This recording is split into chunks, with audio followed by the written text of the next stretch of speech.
აღიარეთ, რომ მე ვარ კანონიერი ხელისუფალი. ხელისუფლება კანონიერია, ქართული ოცნება არჩეულია 26 ოქტომბერს 2024 წელს. თუ არ აღიარებთ, გაგაციმბირებთ. არა, მთლად არ გვაციმბირებენ პირდაპირ მნიშვნელობით, მაგრამ სისხლის სამართლის პასუხისმგებლობას დაგაკისრებთ, დაგიჭერთ და გამოგკეტავთ ციხეში, გადურთინებთ თავს ციხეში, აღარ მახსოვს 1-დან 2 წლამდე თუ 2-დან 3 წლამდე ან 1-დან 3 წლამდე რა მნიშვნელობა აქვს.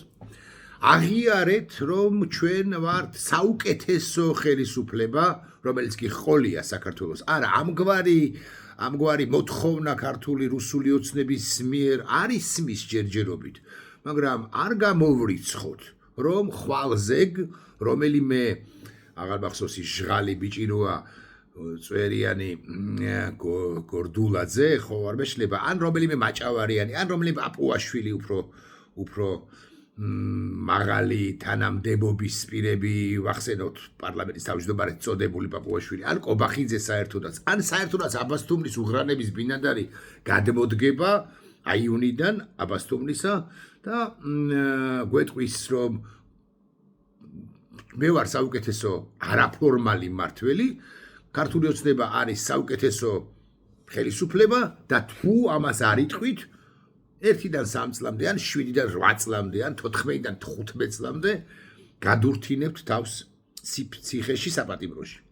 პოლიტიკური პარტიები, რომლებიც ებრძვიან ამ ხელისუფლებას, აკრიტიკებენ, მის დამარცხებას ცდილობენ, ისინი ყველა გაუქმდება. ნაციონალური მოძრაობა, ლელო ძლიერი საქართველო, სხვები და სხვები და ვინც არ გაუქმდება, როგორც კი მოძლიერდებიან და რეალური ოპონენტები, რეალური კონკურენტები იქნებიან, მათ ლიდერებსაც დავიჭერთ. დაიჭერს ცუცქირიძესაც, რომელსაც არ კრძალავს, ანუ თავისუფლების მოედანი, დაიჭერს ჩერგოლეიშვილსაც, იმიტომ რომ გონია რომ ჩერგოლეიშვილი და ცუცქირიძე, ბოკერია, ჩერგოლეიშვილი, ცუცქირიძე, შაიშმელაშვილი, სხვები და სხვები, ჯერჯერობით საფრთხეს არ წარმოადგენენ, მაგრამ როგორც კი დაინახავენ ან იგრძნობენ საფრთხეს მათგან, როგორც კი ეგონებათ, რომ 7 ან 10 ან 12% აქვს რომელიმე ერთს ან ორივეს, ან ორივე მათგანს ცალ-ცალკე თუ ერთად, ყისიერად იტყვიან, რომ ბოკერიას პარტია აიგრძალოს და ბოკერია დაიჭირონ და იქნება და რაღაცაში მიედაონ ღმერთმა უწყის, თუმცა გივით არგაბაძის არ იყოს მეც ვეთანხმები იმ მოსაზრებას, იმ ვერსიას, რომ ბოკერიას არ იჭერს, იმიტომ რომ ბოკერია მასონთა ლოჟის მეოთხე ლოჟის მეორე პარტნერში მჯდომი პირი გონია. ჩვენ ავგრძალავთ ემიგრაციის მონაწილეობას არჩევნებში, ისინი ხო იქ არიან კაცო. რას ლაპარაკობთ? აქედან გამომდინარე, მიუხედავად იმისა, რომ სულ რაღაც 30 თუ 40,000 ემიგრანტი მონაწილეობდა არჩევნებში, ისიც ქართული ოცნების მზაკრული გადაწყვეტილებისა და მზაკრული ქმედებების გამო, იმიტომ რომ არ მიეცათ შესაძლებლობა 26 ოქტომბრის არჩევნებში მონაწილეობის მიღებისა, მაგრამ ამის მიუხედავად, ემიგრაციასაც ჩვენ ფორმალურადაც, ანუ კანონის მიხედვით ავუკრძალავთ არჩევნებში მონაწილეობას ფულს ვინც გადმორიცხავს, თუ ვიეჭვებთ, რომ ეს არის პოლიტიკური ფული, ანუ გრანტად წოდებული, კერძო პირმა ამსტერდამიდან გადმოურიცხა კერძო პირს ოჯახის წევრს თბილისში. ოჯახის წევრმა გადმოურიცხა ოჯახის წევრს 1000 ევრო. მაგრამ თუ ეს 1000 ევრო, რომელიც მიიღო საქართველოში მაცხოვრებელმა ოჯახის წევრმა გამოყენებული იქნება დროშის შესაძენად, იმასაც დაიჭერენ ლამის ამსტერდამში როგორ მიწვდებიან არ ვიცი და ამას ხო დაიჭერენ 2-დან 4 წლამდე თუ 1-დან 3 წლამდე ან 6 თვიდან რაღაც 18 თვემდე პირობით. კიდევ ასეთი ჩამოსახელება შეიძლება რასაკვირველია და გაიხსენოთ ისიც რომ გავიხსენოთ ისიც რომ ამათმა გამოიყენეს ქიმიური იარაღი მაღალი ალბათობით. მაღალი ალბათობით გამოიყენეს მეთქი, როდესაც ვამბობ, თუნდაც დაბალი იყოს ამის ალბათობა, თუნდაც იყოს 0.1 მე 100%, ეს მაინც აყენებს ამ ხელისუფლებას წოდებულის კანონიერებასა და ადეკვატურობას აგრეთვე ეჭქვეშ. კაცობრიობის წინაშე ჩადენილი დანაშაულია. ემანდის 0.1 მე 100% რომ დამტკიცდეს და რეალურად ჩვენ ხო ვიცით რომ მაღალზე მაღალი ალბათობით მათ ქიმიური იარაღი არა გამოიყენეს არა 0.1% ამის შანსი, არამედ 50, 51, 80, 85, 99. მაგრამ როგორც კი ამას იტყვი, ეგრევე გეუბნებია რომ შეწახვალ ციხეში, როგორც კი რაღაცა ამას გვაბრალებ და ასეთი ის კვლავი მეორედ ჩამოსახელება, ხო, გახსენება ჩამოსახელება უამრავისა შეიძლება, უამრავი ამბისა შეიძლება ტროტუარზე ბოლოს და ბოლოს მართლა და მართლა ტროტუარზე დგომისათვის იჭერენ ადამიანებს და საპატიმროში უშვებენ რუსთაველზე დგომისათვის, ვაკეში დგომისათვის, ვერაზე დგომისათვის, ზუგდიდში რუსთაველის გამზირზე თუ ზუგდიდში ჭავჭავაძის გამზირზე თუ ჯამსახურდიას გამზირზე თუ სენაკში თუ ბათუმში თუ თელავში თუ არ ვიცი მესტიაში თუ რომელიმე სოფლის ორღობის გადაკეთვისათვის შეიძლება გითხრან რომ შენ იცი შეუშალე ხელი სხვა ადამიანების გადაადგილებას და აქედან გამომდინარე 4-დან 6 წლამდე თუ 2-დან 3 წლამდე რა მნიშვნელობა აქვს შეიძლება არასწორად ვასახელებ ამ საპატიმრო ვადებს 2-დან 3 წლამდე ვამბობ ისე რომ შეიძლება მართლა 1-დან 2 წლამდეა მაგრამ არსი ხო ეს არის რეპრესიული მანქანაა ჩამოყალიბებული და მიაქციეთ ყურადღება უკლებლივ ყველა კანონი რომელსაც ესენი იღებენ არ ვიცი რა მნიშვნელობა აქვს რაზე სოციალურ საკითხებზეც კი არის რეპრესიული იქ ფასები დასციეთ თორე გაგაციმბირებთ ესეც კი თქვენს ამ არაადეკვატურება ამიტომ კი მესმის რომ ბევრი ჩვენგანი შეიძლება დაფრთხეს არც ერთ ჩვენგანს არ სურს საპატიმროში წასვლა. რა სასიამოვნოა. თავისუფლებაზე როცა ხარ, მეტი ის გაკეთების შესაძლებლობა გაქვს. და არ გემეტება საკუთარი თავი და საკუთარი თავი საპატიმროსთვის და საკუთარი ოჯახის წევრებზეც ფიქრობ, რა საკვირველია, მაგრამ კარგად უნდა ვიცოდეთ ისიც, რომ ამათ ლეგიტიმურობის პრობლემა აქვს თუ შინ და თუ გარეთ და სადაც კი მობილურს ხშირად დაანინებენ ხო არ ჩამოართმევენ არ გამოართმევენ არ თხოვენ რომ დატოვოს მაგრამ ბოჭორიშვილს ის სელფებს იღებს ვინის ის მე ამონტაჟებენ კიდეც ხელოვნური ინტელექტის თუ ფოტოშოპის გამოყენებით არა ესე არაკეთებენ მაგრამ სელფებს იღებს ნებისმიერ გამლელთან მე შევხვდი რაღაც ევროპარლამენტარს რომელსაც ხოდაშორის გუშინ წინ აგინებდა დედას ხსენებული მაკა ბოჭორიშვილი აღარ ლაპარაკობ ხა მართლა დედის გინება მასზე უკეთ რო იციან იმ პირებს ამას ზობაში ბატონებო და კალბატონო მეგობრებო ჩვენი ქვეყანა არის განადგურების პირად მორალური თვალსაზრისით ხო განადგურებულია როდესაც ტელევიზიის თანამშრომელი მიდის და ტელევიზიების ოპერატორები ჟურნალისტები და აკვირდებიან როგორ ხსნიან ანდროჭიჭინაძის ბანერს რაც ტელევიზიის საქმე არ არის ჟურნალისტების საქმე არ არის ბანერის ჩამოხსნის ასახვა ხო არანაირად მაგრამ ესენი ხო სუსის მიერ დარიგებულები არიან და ამაზე ეღიმებათ დამატებით ამაზე кайფობენ უკაცრავად სიტყვისთვის ხო ეს მოსწონთ და როდესაც ერთი მსახიობი ანკა მაგალითად შეუტევს და ეთქვის რომ კი მარა შენ რომელი არხი თუ მოგწონს ეს ყველაფერი იმათ ეღიმებათ ისინი ამაზე кайფობენ ისინი სხვა ასე უნდა ვთქვა.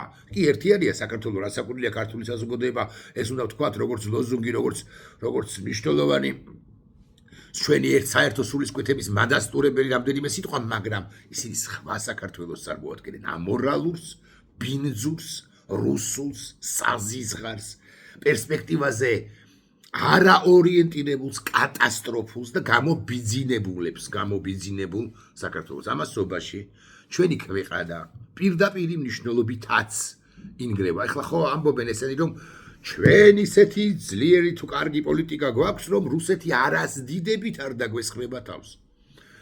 ყველაფერს გავაკეთებთ. რუსეთი ჩვენ თავს არ დაგვესხმება და დასავლეთი რომ გვახვევს deep state-ი, რომ გვახვევს თავს ომს, ჩვენ ამას თავიდან ავიცინებთ, იმიტომ რომ ჩვენ გვყავს ეს 70 წლის მოხუცი კაცი, ბრძენთა ბრძენი, უჭკვიანესთა შორის უჭკვიანესი. ყველაზე მაგარი ლამის ყველა დროის ქართველებს შორის ღვთისაგან მოვლენილი ბიზინა ივანიშვილი რომელიც ამისაგან გადაგვარჩეს კი მაგრამ ჩვენ როცა ვეკითხებით ყველა კომპრომისზე წახვალთ მაგალითად უარ სიტყვით ნატოში საქართველოს ინტეგრაციაზე ისინი გვეუბნებიან რომ რა საკვირველია რა ნატო რა ევროპა რა დასავლეთი ოღონდაც კი ერთი ბომბი არ ჩამოვარდეს სწორი ლოგიკაა კაცო არა ვის უნდა ბომბის ჩამოგდება ვის უნდა ომი ამ ქვეყანაში რატო უნდა გინდოდეს დაღუპვა შენი მეგობრისა ოჯახის წევრისა ახლობლისა მეზობლისა ნათესავისა თუნდაც უცნობისა, აი იქ რო დადის ახლა ყაზბეგის გამზირზე ვიღაც უცნობი კაცი, თუნდაც ცუდი ჩვენი გაგები იმის დაღუპვაც არ უნდა კიდოდეს. სწორია, მაგრამ ყველაფერზე უნდა წახვიდე განა თავისუფლების დათმობა რომ მოგთხოვოს. უნდა წახვიდე, არ უნდა გაუწიო წინააღმდეგობა ზელენსკიმ გაუწია წინააღმდეგობა და არის ცუდი კაცი. ზელენსკიმ წინააღმდეგობა რო გაუწია, ან უკრაინა რო არ ჩააბარა ზუსტად 4 წლის წინ დღეს 21-ია. ესე იგი 4 არასრული წლის წინ 2022 წლის 24 თებერვლიდან, ამიტომ არის ცუდი კაცი, მან გაანადგურა თურმე ამათეული გაგებით უკრაინა და არა რუსეთმა და არა პუტინმა და არა FSB-ს, რუსეთის შეერაღებულმა ძალებმა, ბანდიტებმა, ოკუპანტებმა და ასე შემდეგ. ზელენსკიმ გაანადგურა. პაპუაშვილი და კობახიძე ამას გეუბნებიან და ამით მიგანიშნებენ, რომ ჩვენ არ გავანადგურებთ. ოღონდ დავთმობთ, გურიას მოგთხოვენ, დავთმობთ, სამეგრელოს დავთმობთ, სვანეთს დავთმობთ, ოღონდაც კი არ იყოს ომი. არ უნდა იყოს ომი, მე თანხმდები ამ წინააღმდეგობა უნდა იყოს თუ არა, ეს კი ვიცით ყველა, რომ არ უნდა დავუთმოთ მათ. ეხლა რა არის დამადასტურებელი კიდევ ერთი შემდეგი მადასტურებელი იმის, რომ ჩვენი ქვეყანა კატასტროფის ზღვარზეა, კი არა, კატასტროფის ზღვარზეა ნამდვილად და რუსეთი სულაც არ პარტნიორება, ემეგობრება საქართველოს დე-ფაქტო ხელისუფლებასაც კი, რომელიც ყველაზე რუსულია რუსულებს შორის საქართველოს ისტორიაში და ამის მადასტურებელი რა არის, მეთქი ამას გაგაცნობთ ახლა და გეტყვით. ესე იგი, ბოდიში, ეხლავე. რუსეთი ხო ჩვენი მეგობარია. შესაბამისად თუ ბიზნესეული გაგებით. შესაბამისად თუ მეგობარია, ის ჩვენს წინააღმდეგ არანაირ ნაბიჯს არ უნდა დგამდეს, მართლაც ბიზნესი და ივანიშვილმა რა არ გაუკეთა, ხო? მესმის რომ ებრძოლო უკრაინას, ებრძოლო მოლდოვას, რუსეთი როცა ხარ, რომელიც წინააღმდეგობას გიწევს ერთგვარს. სომხეთსაც, მესმის რომ ებრძოლო აზერბაიჯანსაც, ყაზახეთსაც კი. ბელარუსს და საქართველოს ნაკლებად უნდა ებრძოლო, მაგრამ რუსეთი მუცელა მოუყორავი ქვეყანა. ხო და ამ მუცელა მოუყორავმა ქვეყანამ, რომელიც თითქოს არ ემზადება ჩვენი ომისათვის, ჩვენთან ომისათვის და არ ემზადება, მე ვადასტურებ ამას, უცებ მიიღო გადაწყვეტილება, რომ ცხინვალის რეგიონში, ანუ აქვე 40 კილომეტრშია რო ვამბობთ, შეიტანოს ოპტიკურ ბოჭკოვანი მართვის მქონე დამრტყმელი დრონები. ეს მიიღო სწორედ იმ შენაერთებმა, რომლებიც არის ცხინვალის რეგიონში, 40 კილომეტრში. 25 კილომეტრზე მოქმედი ოპტიკურ ბოჭკოვანი მართვის მქონე დამრტყმელი დრონები მიიღეს იმ შენაერთებმა შეიარაღებაში. კი, მაგრამ თუ არ ემზადება ომისათვის, თუ არ ემზადება შენთვის დამატებითი პრობლემების შექმნისათვის, რატო გააკეთა რუსეთმა ეს? უნდა ვიცოდეთ, რომ რუსეთისთვის მიუღებელია დამოუკიდებელი საქართველო როგორც ასეთი. ივანიშვილი იქნება გამსახურდია, სააკაშვილი, შევარდაძე თუ სიკინჭილაშვილი, საქართველოს დამოუკიდებლობა მიუღებელია. გამსახურდიაც, შევარდნაძეც, სააკაშვილიც და სხვების პრემიერ-მინისტრები ასე მაგალითად ცდილობდნენ, რომ ეს ყველაფერი გაესიგრძეგანებინათ და ისიგრძეგანებდნენ კიდეც და მაქსიმალურად ცდილობდნენ, რომ ამ ყველაფრისთვის წინააღმდეგობა გაეწიათ მათ შორის საქართველოს შეიარაღებული ძალების და მთლიანად საზოგადოების სათანადო მომზადებით. ისინი ხვდებოდნენ, რომ რაც არ უნდა კარგი ურთიერთობა ჩამოაყალიბო ელცინის რუსეთთან ყაზბეგში, გამსახურდია ყაზბეგში ხვდა ელცინს პერსონალურად. ან რაც არ უნდა კარგი ურთიერთშეკრულებები გააფორმო დაგომისში, მოსკოვში, სხვაგან და სხვაგან. რუსეთის ხელისუფლებასთან შევარდაძემ ბევრი ამგვარი ხელშეკრულება გააფორმა, შენ მაინც უნდა მოემზადო იმისთვის, რომ რუსეთი არამშვენიერ დღეს ჩვენთვის მაინც დაგვარტყავს. მიშა ეუბნებოდა საერთოდაც ჩემი მოსაზრებით ციგიჟეებს ნატოზე ვიტყვით უარსო ერთი ორგან წამოსცდა კიდეც. ოღონდ მოვილაპარაკოთო ამ ყველაფრის მიუხედავად რუსეთმა არათუ არ მოილაპარაკა, არამედ გაცილებით ადრე 2008 წელს 7 აგვისტომდე გაცილებით ადრე ივლისის ბოლოდან შემოათრია საკუთარი 58 არმია, იმიტომ რომ გაფაჩუნებაც კი საქართველოს მოძრაობა დასავლური სივრცისაკენ, საქართველოს ადეკვატურ სახელმწიფოდ გარდაქმნა ქცევა მის სასიცოცხლო ინტერესებში არ შედიოდა. მეცაც გეტყვით. ბიძინა ივანიშვილს ხომ ვერ დაიცავს და არ დაიცავს კაცი, აი ბიძინა ივანიშვილი როგორც საქართველოსაც ქმნის უსაშინლელ საქართველოს შორის, ხო? ყველაზე საშინელი, ყველაზე რუსი პირდაპირ მნიშვნელობით რუსი მმართველია. ამის გამო შეიძლება დაგვიჭირონ, მაგრამ მაინც რუსი მმართველია, ხო, რუსული ყაიდის მმართველია.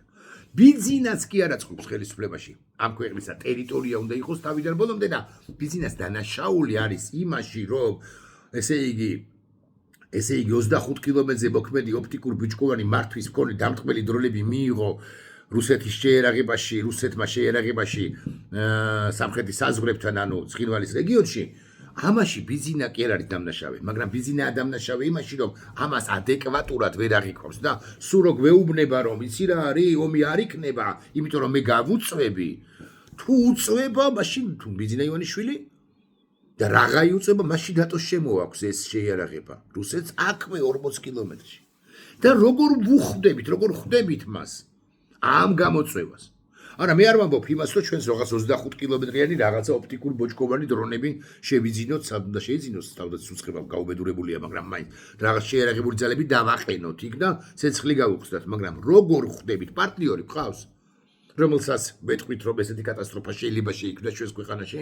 ევროპა არ გადაიკიდა ხსენებულმა ბიძინა ივანიშვილმა ბანდიტმა, ოლიგარქმა, შეშლილმა, არაადეკვატურმა, პარანოიკმა და ასე შემდეგ რუსმა? ამერიკის შეერთებულ შტატებს ვეუბნებით რამეს რომ იქნება და ამის გაბანეიტრალებელი რაღაცა იარაღი განმოგცეთ. ქართულ საზოგადოებას ელაპარაკება, რომ ამ საფრთხის წინაშე ვართ და გითხარით ხალხო, რა უნდა გავაკეთოთ? უარი თქვათ მართლა ამ ნატოზე? არ გითქვამს ხო უარი ჯერჯერობით და იქნება უარი თქვათ და იქნება გაიტანენ მე ამ შეიარაღებას რუსები? კონსოლიდაციას უწყობს ქართულ საზოგადოებაში ხელს? თუ ასე შემდეგ, თუ რას აკეთებს საერთოდ? მიიღეს რა 25 კილომეტრზე მოქმედი ოპტიკურ ბოჭკოვანი მართვის მქონე დამტყმელი დრონები რუსებმა შეიარაღებაში ცხინვალის რეგიონში, უნდა განვმარტოთ ისიც რა ტომარის ეს საფრთხე ჩვენთვის. უნდა ვიცოდეთ, რომ აი ცენტრალურ ბანზე ნებისმიერი სატრანსპორტო საშუალება თუ ობიექტი ან ნაგებობა, რომელიც 20-25 კილომეტრიან პერიმეტრზე ხვდება, რადიუსში ხვდება თუ გდებოთ ასე ვიტყვი, ის გარანტირებული განადგურების ქვეშა, ანუ ნებისმიერი უცხოელი, ან ქართველი, თბილისიდან, რომელიც გამოივლის ამ ტრას, ამ ბანს გორის მიმართულებით, აი ამ დრონები შეიძლება აფრინდნენ, ჩვენ ანტიდრონ სისტემები არ აგვაქვს, გადამჭერები არ აგვაქვს, აფრინდნენ და დაარტყათ. და ვიმეორებ, რომ ეს არის ოპტიკურ ბოჭკოვანი მართვის მქონე. სპეციალისტები უკეთ განმარტავენ, რასაც ნიშნავს. ცენტრალური ავტობანი, ანუ დარტყმის ქვეშ არის. ეს ნიშნავს, რომ საჩხერე, ბიზნესთვის საყვარელი, ჭორვილის ჩათვლით, კასპი, ხაშური, გორი, დუშეთი, ფასანაური, გუდაური არის დარტყმის ქვეშ. გუდაურის რატომ? იმიტომ რომ იქ არის პირდაპირ საზღვარი 25 კილომეტრს არ ცდება. რომ ვიცოდეთ მაინც. ფასანაურამდე და გორამდე რომ ჩააღწევენ, ეს ხომ გასაგებია. ეს ნიშნავს, რომ სამხედრო გორის ბაზა თავდაცვის უწყება საფრთხის ქვეშ არის, აფრინდება, შემოფრინდება და მახლობელ ტერიტორიაზე დააგდებს ააფეთქებს ამ დრონს. და პერსონალი არის დარტყმის ქვეშ. მე ვეკითხები კვლავ ამ წვერებიან ბიჭს, გოდულაძეს, რომელსაც ჩალის ფასი აქვს, რასაკვირველია. არა, გოდულაძის თავი დავანებოთ. პაპუაშვილს მასაც ჩალის ფასი აქვს. კობახიძეს მასაც ჩალის ფასი აქვს, მაგრამ ფორმალურად ხომ ისინი არიან მართველები. და არა ბიძინა ივანიშვილი, რომელიც ნებისმიერ შემთხვევაში დაიბანს ხელს, ან საჭიროების შემთხვევაში დაიბანს ხელს. მე რა ვიცოდიო იტყვის. მე ვეკითხები ამათ ფორმალურ მმართველებს, ძალაუფლების კვერთხის მფლობელებს, რას აკეთებთ? რომელიმე საელჩოს, არ გელაპარაკებით მთავრობაზე, უთხრა ქალბატონმა ბოჭორიშვილმა ეს იქნება და თქვენ მთავრობას ბრიტანეთის საელჩოს წარმომადგენლებმა უთხრათ რომ კი ჩვენ შორის რაღაცა დაძაბული ურთიერთობები არის განა არა, მაგრამ მაინც ჩვენ გვჭირდება დრონის გადამჭერები, იმიტომ რომ ეს თქვა ბოჭორიშვილმა, პრემიერ-მინისტრმა, პაპუაშვილმა, ვიცე-სპიკერმა, პრეზიდენტად წოდებულმა ყაველაშვილმა, რო შეხვდა და ელაპარაკა მარკო რუბიოს მაგალითად, ან ჯეი-დი ვენს შეხვდა ცხმა, მაგრამ თქვა მე 22 წამით რო გადაიკვეთა. უთხრა კი თავის დამტრეული ინგლისურით რომ ჩვენ ასეთი საფრთხეების წინაშე გვაქვს, ვიფიქროთ რა.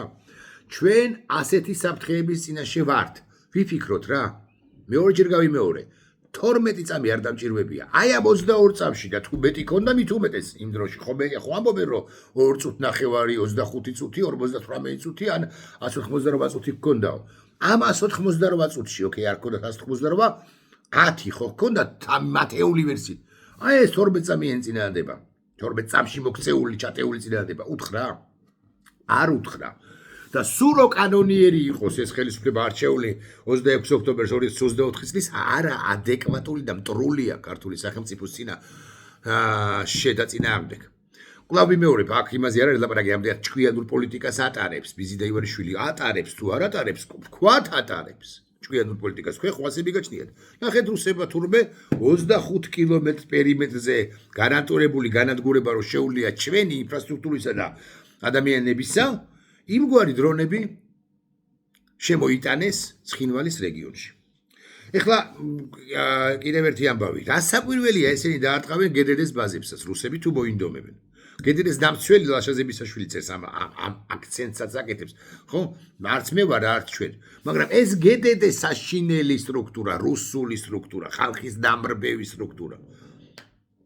ხო, ამ ბიზინა ივანიშვილის მიერ შექმნილი საქართველოსი რა გითხრათ, ხო? მაგრამ მაინც ფორმალისტურად რაღაც დამოუკიდებელ ფერა საქართველოს გედედეა. და დაარტყავენ ამასაც. ესენი ადამიანებს რო დაძდევენ რუსთაველის გამზირზე და არბევენ და ქიმიური არახს რო უშვერენ, აგე რეალური საფრთხე საიდან მომდინარეობს, მაგრამ ბიზინამ დააჩაჩანაკა ეს ქვეყანა. კიდევ ერთხელ ვიტყვი ამას და გედედეზე მეტად რასაკვირველია ძალიან მაფიქრებს შეერაღებული ძალების გორში დისლოცირებული შეერაღებული ძალების სვედაბედი მომავალი ემან რუსებმა რო ააფრინონ მე რა ხდება და კვლავ ვიტყვი ამაში არის დამნაშავე არა ბიზინა რომ რუსებმა ეს შემოიტანეს არამედ არის რუსეთი რომ შემოიტანეს ამაში დამნაშავე მაგრამ ბიზინა არის დამნაშავე რომ ჩვენ არა გვაქვს არანაირი თავდაცვის ზღუდეები ჩვენ არა გვაქვს არანაირი გადამჭერები პროფესიონალები უკეთ ისაუბრებენ ამ თემაზე ჩვენ არა გვაქვს არაფერი რომ ამ გვარ შესაძლო აგრესიას წინააღმდეგობა გავუწიოთ და თუ ბიზინა როგორ გითხრათ იცის ჯობია ასე გითხრათ თუ ბიზინა ჩაუგორდა მოსკოვს ლოგინში მაშინ და ყველაფერი მისცა და მაშინ ეს კითხვა ასეთია რატომ შეაკეთებენ ამას რუსები იმიტომ აკეთებენ რომ მათ ბიზნეს საქართველოს არ აწყობთ ბიზნეს აშანტაჟებენ ამაზეც გადავალ კი არა გადავდივარ პრაქტიკულად აშანტაჟებენ შენ კიდევ უფრო მეტად უნდა ჩაგვიგორდე შენ უნდა აღიარო აფხაზეთი ჯერ გასესხლის განუახლებლობის თაობაზე ხელშეკრულება უნდა გააფორმო, რკინიგზა უნდა გავგახსნევინო და ასე შემდეგ და მერე აფხაზეთი და ცხინვალის რეგიონი აღიარო დამოუკიდებელ სახელმწიფოებად და მერე ისინი შეგვიერთდებიან ჩვენ ან რუსეთის ფედერაცია მათ ანექსიასაც აპირებს, მაგრამ რომ ვიცოდეთ და მერე უკვე რუსეთის ფედერაცია კავკასიაში კიდევ ერთხელ და დამატებით ან ოფიციალურად იქნება შემოსული კავკასიონის ქედი მას არ გადმოულახავს. უკვე რახანია და ახლა უკვე გადმოლახული ექნება და დამოუკიდებელი სახელმწიფოები კავკასიონ ქედ გადმოხმა ექნება აღიარებული. ან რუსეთის ფედერაცია იქნება პირდაპირ მნიშვნელობით კავკასიონ ქედ გადმოხმა და ხელიც უნდა მომიწერო ამაზე და ბიზნეს რო ავალდებულებენ ამაზე ხელმოწერას თუ ამაზე თანხმობას ეს არის თავად ბიზნეს ბრალი. ამ 12-14 წლის განმავლობაში ბიზნესი ისე დაანგრია საკუთარი თავით და ანგრია საკუთარ თავის კი მოაქცია ჩიხში რომ მას სხვა გამოსავალი არ აქვს. წინააღმდეგ შემთხვევაში ნავიჩოკი იქნება ან დრონი აფრინდება და აბასთუმნამდეც 25 კილომეტრს იქით არის, მაგრამ აბასთუმნამდეც შეიძლება შეაღწიოს რუსულმა დრონმა, მეთქი ამას ვამბობ ხაზგასმით. თქო არ ვიცავს ხადია ბიზინა ივანიშვილს რასაკვირველია. ხო ხო? ანუ ამას ეუბნებიან, რომ შეკაი აბასთუმანში არა და საჩხერეში ჭორბილაში არ დაგიბომბავთ ჭორბილის რეზიდენციას, თუმცა რატომაც არა, მაგრამ აუცილებლად გავანადგურებთ თქვენ ქვეყანას ტრასამდე, ბანამდე არის 15 კილომეტრი, 15 კილომეტრია, 12 კილომეტრია რეალურად ისე პირდაპირ გზით აპრელის წერტილიდან ვიდრე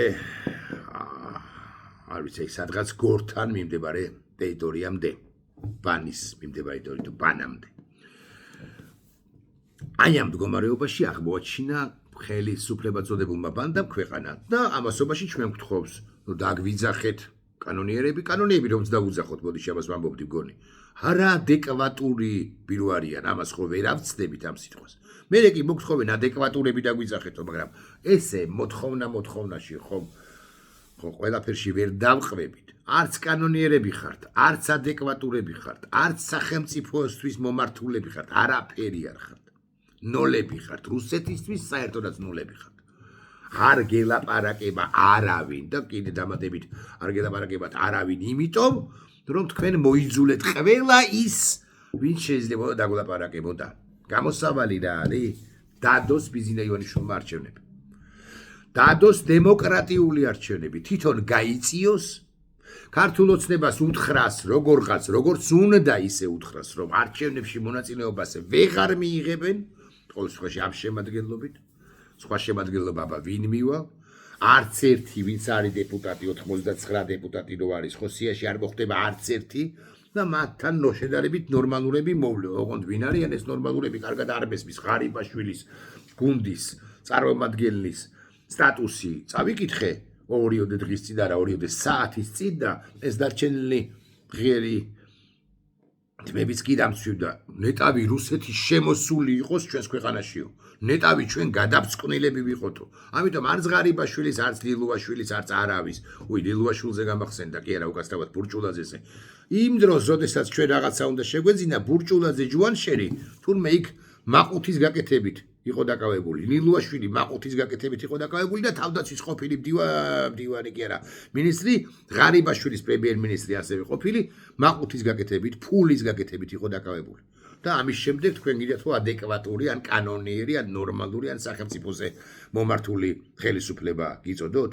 დადეთ არჩევნები, დემოკრატიული არჩევნები, რომლის შედეგადაც თქვენ წახვალთ, ხოლო მანამდე გაიწევით პროცესიდან და ხელისუფლების ძალაუფლების კვერთხს აიღებს ერთი პარტია, ვერ გაიმარჯვებს ცხადია, რიგით მაყურებელს მიმართავ, ვერც ნაციონალური მოძრაობა, ვერც ნაციონალურ მოძრაობასთან აფილირებული, მაგრამ გაიმარჯვებს რაღაცა კოალიცია, ვიღაცას 7% ექნება, ვიღაცას 12, ვიღაცას 22.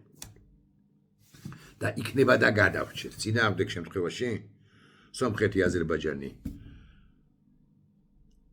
განრუსეთებას აკეთებენ, უკრაინა, მოლდოვა ევროკავშირსა და ნატოში შევლენ. მოლდოვა ნატოში არ შევა, მაგრამ თუ რუმინეთს მიუერთიან და რასაკვირველი ნატოს წევრის იქნება.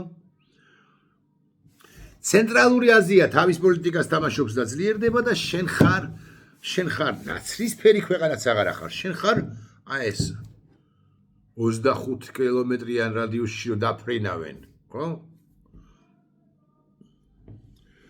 იმ დრონების წვიმაში მოქცეული ქვეყანა, გლობალური ომის პარტია კი არა, ლოკალური ომის პარტია ხარ, შენ ქართულ ოცნებაში, შენ ბიზინა ივანიშვილო. ნახვამდის.